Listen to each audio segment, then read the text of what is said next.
पुण्यामध्ये प्रचार शिगेला पोहोचलाय आणि शरद पवारांच्या राष्ट्रवादी पक्षाचे प्रभाग क्रमांक 33 मधले उमेदवार सोपान उर्फ काका चव्हाण यांच्या प्रचार रॅलीमध्ये खासदार सुप्रिया सुळे यांची उपस्थिती होती।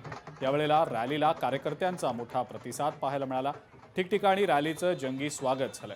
काका चव्हाण यांनी सुप्रिया सुळेंचे आभार मानले असून प्रभाग क्रमांक 33 मधून तुतारीचे 4ही उमेदवार विजयी होतील असा विश्वास व्यक्त केला गेलेला आहे।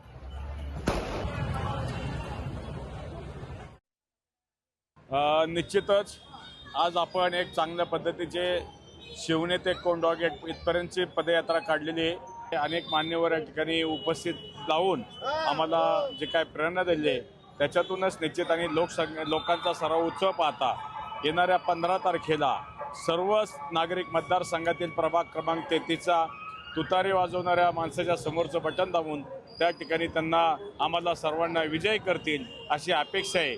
मी पुन्हा एकदा अनिताताई असतील, रश्मिताई असतील, संदीप असेल, मी काका चव्हाण असेल, सर्वांच्या वतीनं मतदारांना आवाहन करतो की 15 तारखेला तुतारी वाजवणाऱ्या माणसाच्या समोरचं बटन दाबून आपण आम्हाला मोठ्या संख्येने मोठ्या फरकाने विजयी करा। लोकशाही मराठी ऐका, पहा, जागरूक रहा।